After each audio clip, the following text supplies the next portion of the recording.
Pertama dari Ahmad Diri Brata, bisa ceritakan bagaimana proses pembuatan komik ini hingga sekarang sudah bisa terbit gitu. Baik Mas Miftah, terima kasih sebelumnya. Assalamualaikum warahmatullahi wabarakatuh. Selamat malam buat teman-teman dan bapak-bapak semuanya.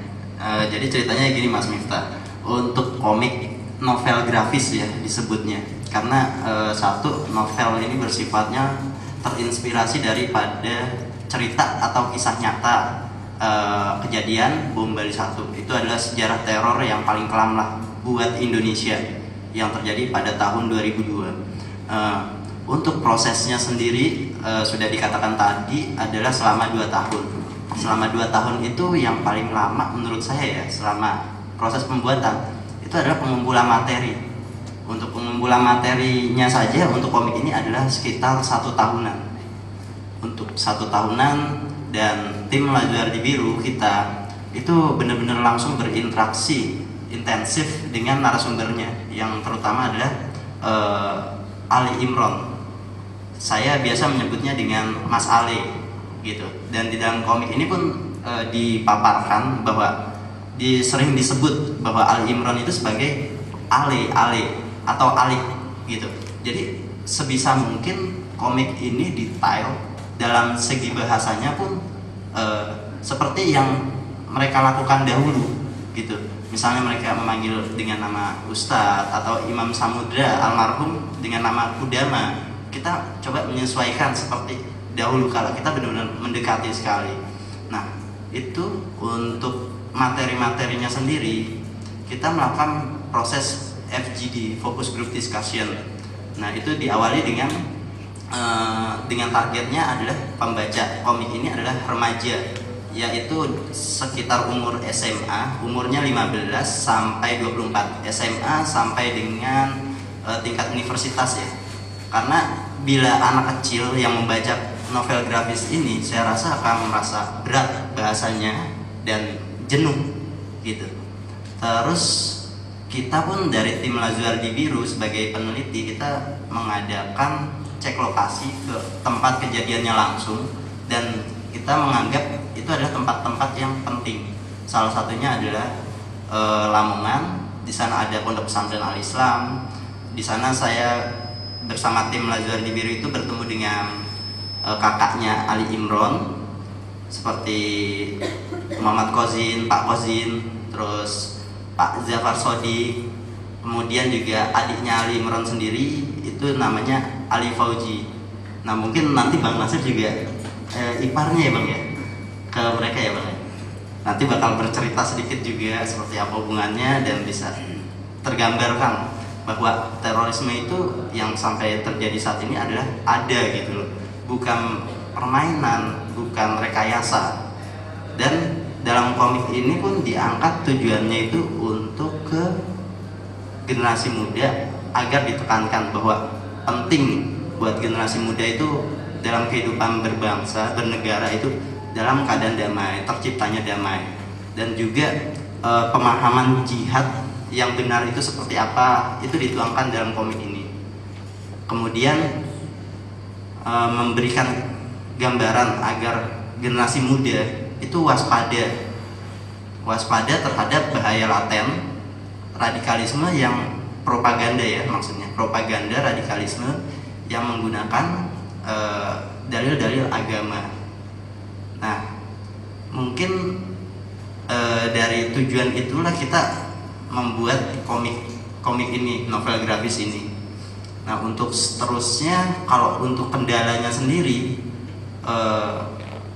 tadi awalnya ini untuk komik ini adalah tebal itu sekitar 160 halaman, sampai akhirnya bisa menjadi 130. Itu tim peneliti dan tim penulisnya, penulis cerita itu merasa pusing sekali gimana cara untuk memadatkan. Itu pertama. Yang kedua, itu juga karena keinginan para responden kita yang kita anggap sebagai market nantinya gitu, target pembaca itu tidak jenuh. Itu satu. Yang kedua, ketika waktu alur pelarian, kalau bapak-bapak, ibu-ibu sudah membacanya, mungkin di buku ini akan terlihat bahwa ada gambaran peta ketika pelarian Ali Imron. Nah itu sengaja dipadatkan karena menurut mereka mengajarkan gimana caranya lari dari kejaran polisi. Jadi itu pun menarik gitu loh. Sebenarnya keinginannya itu kita pengen membuka seluruhnya, tapi remajanya sendiri yang meminta agar ya jangan, karena itu bahaya gitu. Kemudian juga dari segi bahasanya sendiri, seperti yang tadi saya udah bilang, ada bahasa Jawanya yang ketika di pondok pesantren Al-Islam itu menggunakan benar-benar logat bahasa Jawa. Terus rencananya sendiri ke depan untuk komik ini akan dialih bahasakan dalam beberapa bahasa, misalnya Sunda, bahasa Jawa, bahasa Melayu, dan juga bahasa Arab rencananya. Dan tetapi bentuknya, produknya itu sendiri, buku komiknya ini, novel grafiknya ini adalah PDF formatnya. Untuk ini, untuk cetak pertama novel grafis ini sebanyak 10.000 eksemplar untuk tahap awal, dan untuk 8.000 itu kita bagikan gratis free ke berbagai instansi, misalnya sekolah, lembaga pendidikan, pondok pesantren, masjid. Untuk sekolah itu tingkatnya SMA, universitas, perpustakaan nasional juga. Kemudian juga di luar dari itu juga yang 2.000 ya, sisanya itu kita menyebarkan ke beberapa toko buku. Nah, kemudian setelah itu ada sekitar 2.000 titik rencananya. Tapi terakhir yang setahu saya sudah berkembang menjadi 6.000 titik, dan itu dapat diketahui untuk titik penyebarannya itu dilihat di www.lazuardibiru.org. Mungkin itu saja yang bisa saya sampaikan tentang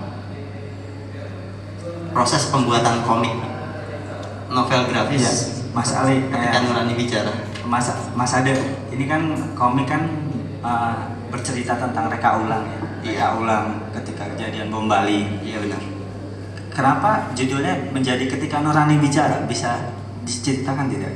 Untuk Ketika Nurani Bicara, pada awalnya ini sebenarnya spontanitas. Ada beberapa judul yang diajukan dari kita sebagai tim pembuatan novel grafis ini kepada remaja-remaja yang mengikuti proses focus group discussion, dan mereka pun kita ikut libatkan. Menurut kalian, kita tanya mereka, menurut kalian apa sih yang bagus, apa sih yang menarik gitu buat komik seperti ini, buat novel grafis seperti ini.